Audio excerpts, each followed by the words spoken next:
बिस्मिल्लाहिर्रहमानिर्रहीम। अस्सलाम वालेकुम स्टूडेंट्स, मैं हूं हसन फरीद, आपका फिजिक्स टीचर। स्टूडेंट्स, जैसे कि आप लोग जानते हैं कि हम शॉर्ट क्वेश्चंस कर रहे थे, पहले 4 शॉर्ट क्वेश्चंस कंप्लीट हो चुके थे, तो फिफ्थ शॉर्ट क्वेश्चन की स्टेटमेंट अभी आप लोगों के सामने पढ़ूंगा। तो आइए स्टार्ट करते हैं आज का लेक्चर। स्टूडेंट्स, 13.5 की स्टेटमेंट देखते हैं क्या कहती है। कहती है, what are the difficulties in testing whether the filament of a lighted bulb obeys Ohm's law. Ohm's law को आप लोग बहुत देर से जानते हैं, 9th-10th में भी आप लोगों ने ओहम्स लॉ को पढ़ा। ओहम्स लॉ की इक्वेशन में एक दफा लिख देता हूं, फिर आपको समझाता हूं। तो ओहम्स लॉ का फॉर्मूला है, इक्वेशन है, V is equal to I R, where V is the voltage potential difference, I is the current and R is the resistance of that material. Now students, याद रखिएगा Ohm's law कब applicable है कि this equation holds, ये equation कब true होगी, यानी Ohm's law कब ट्रू होगा। दूसरे अल्फाज में ये इक्वेशन क्या है जी, बेसिकली ये ओहम्स लॉ है। ये इक्वेशन कब ट्रू होगी जी, दिस इक्वेशन होल्ड्स व्हेन ये जो रेजिस्टेंस है ये कांस्टेंट है। तो this equation holds when resistance remain constant. लेकिन अब सोचने की बात है कि रेजिस्टेंस किन चीजों पर डिपेंड करती है। याद रखिएगा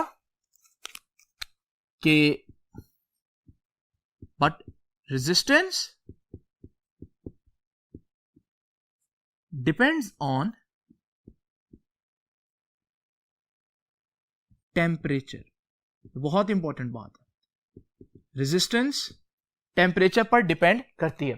तो अगर आपने टेम्परेचर चेंज किया तो रेजिस्टेंस चेंज होगी, और अगर रेजिस्टेंस चेंज हो गई तो फिर ओहम्स लॉ एप्लीकेबल नहीं होगा।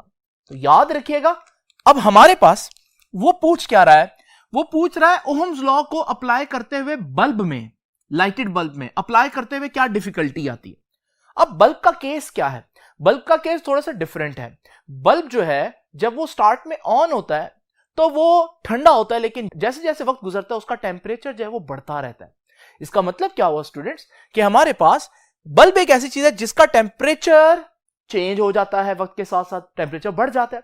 जब उसका टेम्परेचर बढ़ जाएगा तो रेजिस्टेंस बढ़ जाएगी, और जब रेजिस्टेंस बढ़ जाएगी तो फिर ओहम्स लॉ की इक्वेशन सही आंसर नहीं देगी। तो इसका मतलब लाइटेड बल्ब के केस में क्या होता है,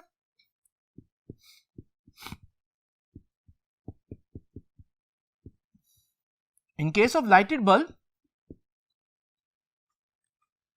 initially when small current pass, जब थोड़ा करंट पास कर रहा हो,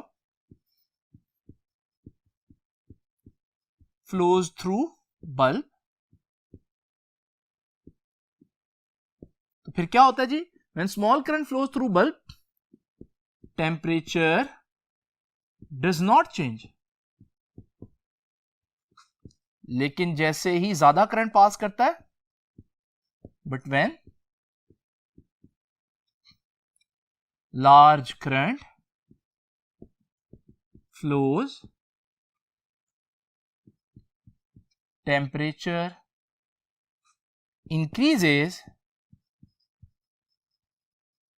तो टेम्परेचर इतना बढ़ जाता है कि hence resistance increases, तो रेजिस्टेंस बढ़ जाती है, और जब रेजिस्टेंस बढ़ जाती है तो फिर ओहम्स लॉ एप्लीकेबल नहीं होगा। So hence Ohm's law is not applicable on bulbs. और यही असल बुनियादी वजह है कि बल्ब के ऊपर हम क्यों नहीं ओहम्स लॉ लगा सकते। ये बात मैं अगर आंसर में लिखना चाहूं तो आंसर में इसको मैं शॉर्ट करके बुनियादी वजह क्या लिखूंगा कि क्यों बल्ब पर ओहम्स लॉ नहीं लग सकता, तो उसकी रीजन आप लिखेंगे यहीं से, और आगे लिखेंगे because temperature of bulb rises, बढ़ जाता है, with a rise in current. जब करंट बढ़ता है तो बल्ब का टेम्परेचर बढ़ जाता है, बल्ब गर्म हो जाता है। और स्टूडेंट्स, स्टार्ट में जब थोड़ा करंट पास करता है तब तक तो रेजिस्टेंस कांस्टेंट रहती है, तब तक हम कह सकते हैं ओम्स लॉ अप्लाई होगा। तो शुरू में आप देखेंगे कि बल्ब का जो ग्राफ है वो एक स्ट्रेट लाइन होगी, लेकिन उसके बाद आप देखते हैं कि फिर हमारे पास रेजिस्टेंस जो है वो बढ़ना शुरू हो जाती है, और रेजिस्टेंस बढ़ने की वजह से ये ग्राफ फिर स्ट्रेट नहीं रहता, जो कि इसको रहना चाहिए था, इस डायरेक्शन में जाना चाहिए था। तो फिर ये क्या करना शुरू कर देते हैं जी, ये एक स्ट्रेट लाइन से डेविएट कर जाता है और हमारे पास ये कर्व आती है जो कि बता रहा है कि बल्ब जो है वो एक नॉन ओहमिक डिवाइस है। नाउ स्टूडेंट्स, ये तो हमारे पास 5th शॉर्ट क्वेश्चन होगा। आइए जरा देखते हैं कि 6th शॉर्ट क्वेश्चन की स्टेटमेंट क्या कहती है। स्टूडेंट्स 13.6 की स्टेटमेंट क्या कह रही है, वो कह रही है कि is the filament resistance lower और higher in a 500 watt 220 volt bulb. ये एक बल्ब दिया हुआ जिसकी स्पेक्स उसने दिए हमें, पावर इतनी है और वोल्टेज इतना है, और एक और बल्ब दे रहा है उसकी पावर इतनी है और वोल्टेज इतनी है। ये 100 वॉट और वो 500 वॉट, पावर जो है उसका यूनिट वॉट है। नाउ स्टूडेंट्स, वो पूछ रहा है कि भाई इन दोनों बल्ब्स में से रेजिस्टेंस किसकी कम या ज्यादा होगी।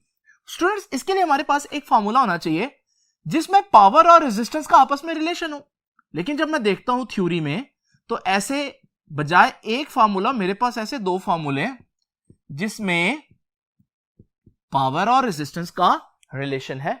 तो इस इक्वेशन के अंदर भी पावर और रेजिस्टेंस है, इस इक्वेशन के अंदर भी पावर और रेजिस्टेंस है। अगर आप इस इक्वेशन की डिटेल देखें तो दोनों चीजें ऊपर आ रही हैं, तो मैं कह सकता हूं कि पावर और रेजिस्टेंस का डायरेक्ट रिलेशन है, जबकि मैं इसको देखूं तो रेजिस्टेंस नीचे आ रही है, यानी कि यहां से पावर और रेजिस्टेंस का एक इनवर्स रिलेशन समझ में आ रहा है। लेकिन स्टूडेंट जरा तवज्जो कीजिए, दोनों फार्मूले तो कॉन्ट्राडिक्ट कर रहे हैं, इनमें से कौन सा फार्मूला यहां अप्लाई होगा। देखिए, इस फार्मूले में ये वाली बात तब ट्रू है, इनका डायरेक्ट रिलेशन तब ट्रू है जब तीसरी क्वांटिटी कांस्टेंट हो। अगर ये कांस्टेंट होगी तो फिर ही हम ये बात कह सकते हैं। इन दोनों के दरमियान ये रिलेशन तब ट्रू होगा जब ये तीसरी क्वांटिटी कांस्टेंट हो। अब हम देखते हैं उसने कौन सी क्वांटिटी को कांस्टेंट रखा है। तो स्टूडेंट्स जरा तवज्जो कीजिए, ये बल्ब भी 220 वोल्ट है और ये बल्ब भी 220 वोल्ट है, यानी कि उसने तो वोल्टेज को कांस्टेंट रखा है। तो जो फार्मूला वोल्टेज कांस्टेंट वाला है वही लगेगा यहां पर, और ये वोल्टेज कांस्टेंट का फार्मूला है। तो इसका मतलब इस केस में जो उसने बताया पावर और रेजिस्टेंस का इनवर्स रिलेशन बनेगा, डायरेक्ट रिलेशन नहीं बनेगा। तो स्टूडेंट्स, अब यहां पर हम देखते हैं कि पावर और रेजिस्टेंस का अगर इनवर्स रिलेशन हो तो इस बात का क्या आंसर बनेगा। तो इसका आंसर कुछ ऐसे होगा कि जिसकी पावर कम उसकी रेजिस्टेंस ज्यादा। तो एक 500 वॉट है, एक 100 वॉट है, इसकी पावर कम तो इसकी रेजिस्टेंस ज्यादा होगी। तो लिख देता हूं मैं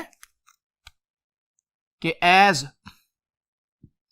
power is inversely proportional to resistance. बल्कि मैं ये आगे रीजन आगे बताता हूं, फिलहाल आप इसको यहां पर रीजन ना लिखें, हम टोटल इसका आंसर लिखते हैं कि क्या आंसर है।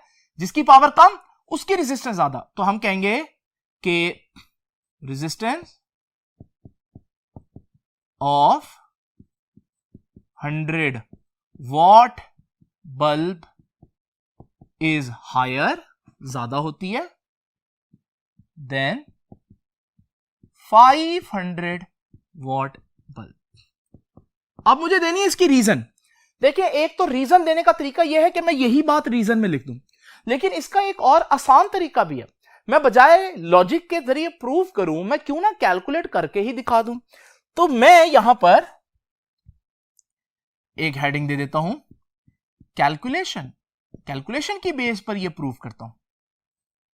अब जरा देखिए स्टूडेंट्स, दो बल्ब है हमारे पास, बल्ब 1 एंड बल्ब नंबर 2। इन दोनों बल्ब्स के रहता कैलकुलेशन कर लेता हूं। ये पहला बल्ब है, ये वाला, उसकी पावर कितनी उसने बताई है जी, पावर बताई है 500 वॉट। उसकी वोल्टेज कितनी बताई है 220 वोल्ट, और वो कहता है कि उसकी रेजिस्टेंस मालूम करें। तो देखिए, मैंने उनकी सारी क्वांटिटीज के साथ 1 लिख दिया। इसी तरह से स्टूडेंट्स इसको देखिए, ये जो बल्ब 2 है ये वाला बल्ब है जिसकी पावर है 100 वॉट, वोल्टेज उसकी भी, इसकी पावर को P2 कह देता हूं, वोल्टेज उसकी भी 220 वोल्ट ही है, उसकी रेजिस्टेंस फाइंड आउट करनी है। नाउ स्टूडेंट्स फॉर्मूला तो आपको पता चल चुका है, P is to V square over R, लेकिन मैं इसको R को इधर ले जाता हूं, P को इधर ले आता हूं, तो ये फॉर्मूला बनेगा R is equal to V square over P, लेकिन क्योंकि पहला बल्ब है तो 1 1 और 1 आ जाएगा। नाउ स्टूडेंट्स V1 कितना है 220, P1 कितना जी 500 वोल्ट। तो स्टूडेंट्स इसका कुल मिलाकर आंसर आ जाएगा 96.8 ओहम। ओहम होता है रेजिस्टेंस का यूनिट। तो ये हमारे पास पहले बल्ब की रेजिस्टेंस आ गई। अब जरा देखते हैं स्टूडेंट्स दूसरे बल्ब की रेजिस्टेंस इसी फॉर्मूला से। तो फॉर्मूला वही है, P is equal to V square over R, R इधर ले जाऊंगा, P इधर ले आऊंगा, तो R is equal to V square over P। Now students क्योंकि दूसरा बल्ब है तो दूसरे बल्ब के लिए उसके सिंबल्स के साथ मैं 2 लिखूंगा। अब V2 हमारे पास 220 है और P2 हमारे पास पावर है उस बल्ब की 100। इसको अगर आप डिवाइड करेंगे ये आंसर आ जाएगा ऑलमोस्ट 484 ओहम्स। और यहां से आपको क्लियरली पता चल रहा है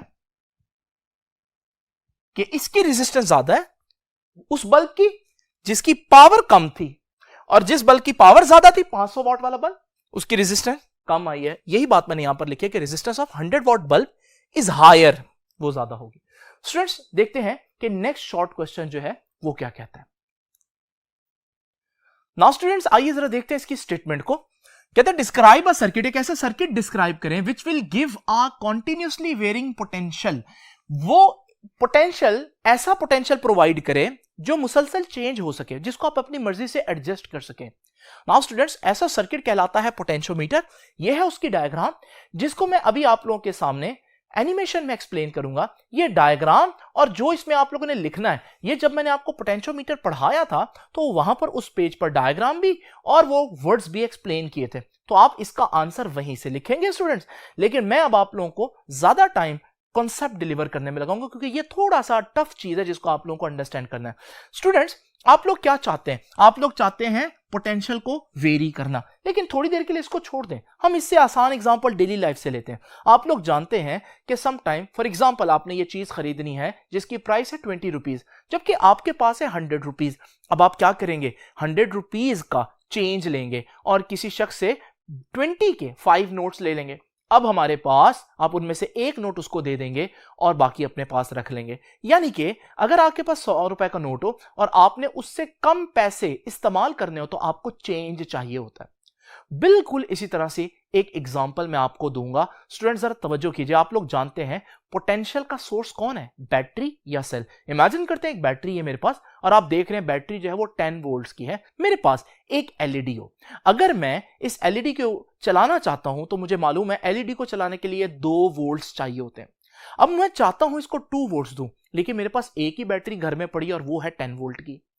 अब मैं यहां पर क्या चाहता हूं, मैं वही बात चाहता हूं जो मैंने अभी आपको एग्जांपल दी कि अगर मेरे पास 100 रुपए है और मैं 20 रुपए की चीज लेना चाहता हूं तो पहले मैं क्या करूंगा, पहले मैं उसका चेंज लूंगा, क्योंकि अगर चेंज नहीं होगा तो मैं वो चीज नहीं बाय कर सकता। बिल्कुल स्टूडेंट जरा तवज्जो कीजिए। अगर मैं यहां पर इस बैटरी को देखूं तो बैटरी के पास तो 10 वोल्ट्स है। अगर मैं एलईडी को देखूं उसको 2 वोल्ट्स चाहिए, और अगर मैं इसको अटैच कर दूं तो फिर क्या होगा, 10 वोल्ट की बैटरी इसको इतना ज्यादा करंट देगी कि एलईडी जल जाएगी। इसका मतलब मैं चाहता हूं कि यार इस बैटरी के पास 10 वोल्ट्स तो हैं, लेकिन मुझे इसमें से सिर्फ 2 वोल्ट्स चाहिए। तो अब मैं क्या करूंगा उसके लिए स्टूडेंट्स, मैं एक रेजिस्टर लूंगा और उस रेजिस्टर को इन दोनों वायर्स के साथ कनेक्ट कर दूंगा। अब रेजिस्टर को भी एक तरफ से 0 वोल्ट मिला, दूसरी तरफ से 10 वोल्ट मिला। रेजिस्टर क्या करेगा स्टूडेंट्स, जरा तवज्जो कीजिए। रेजिस्टर इस 10 वोल्ट को पूरी रेजिस्टेंस में डिवाइड कर देगा और अब ये आपके पास हर पॉइंट पर डिफरेंट पोटेंशियल आपको मिल गया।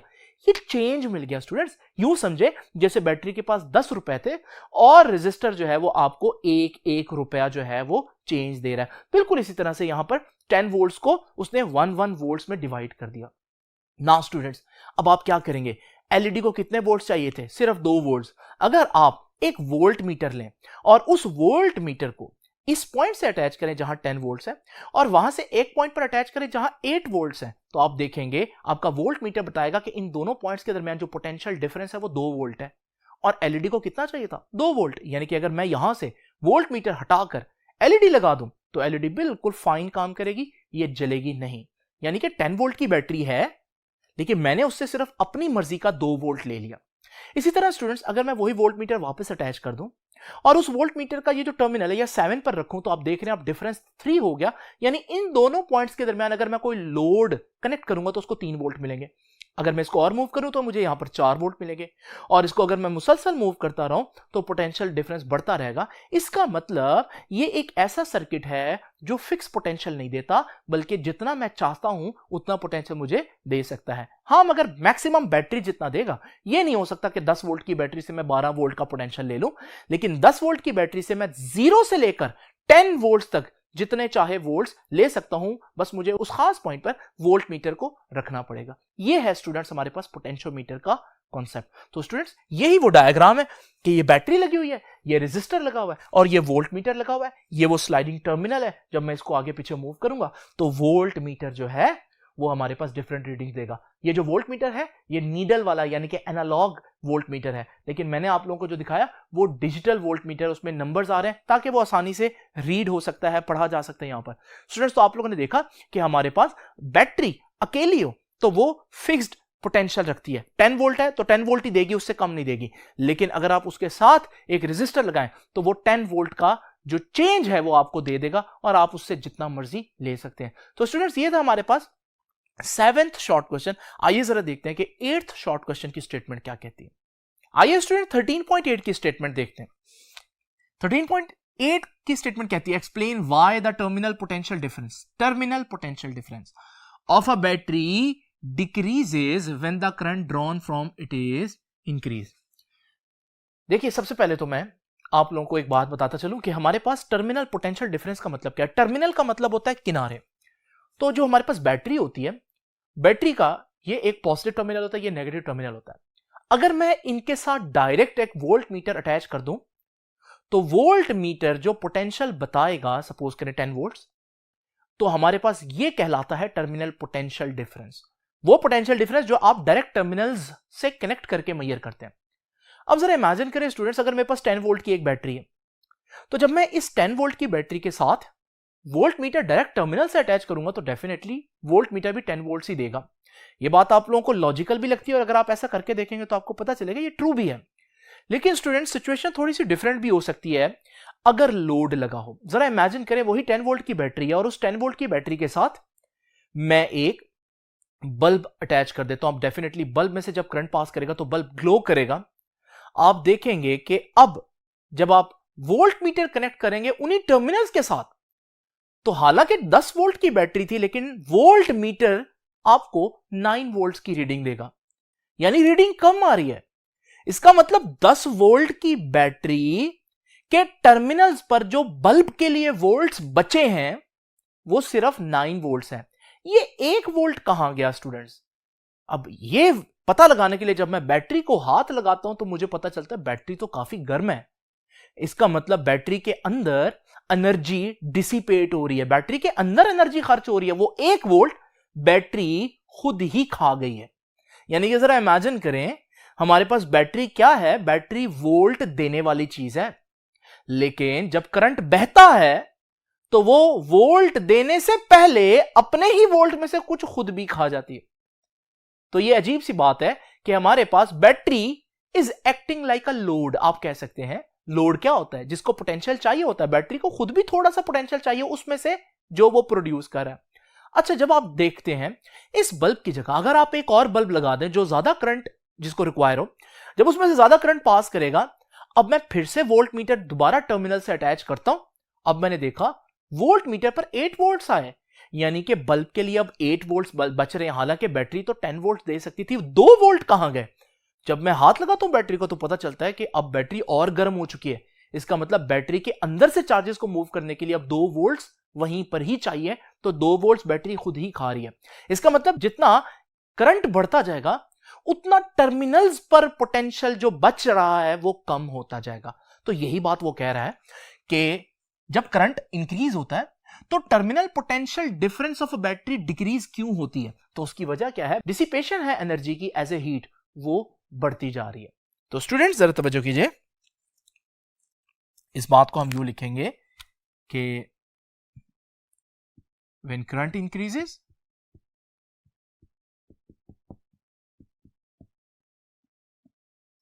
जब करंट बढ़ता है, the dissipation of energy as heat की फॉर्म में इनसाइड बैटरी ऑल्सो इंक्रीजेस। अच्छा, फिर ये बात बजाय लॉजिक के मैं एक फॉर्मूला से भी प्रूव कर सकता हूं। वो फॉर्मूला आप लोगों ने पढ़ा, और वो फॉर्मूला था टर्मिनल पोटेंशियल बराबर आएगा E माइनस IR। अब जरा तवज्जो कीजिए, ये E है बैटरी का असल पोटेंशियल जब लोड ना लगाओ। जैसे मैंने बताया बैटरी 10 वोल्ट की है, ये है बैटरी जब करंट बह रहा हो तो कितना पोटेंशियल मिलेगा।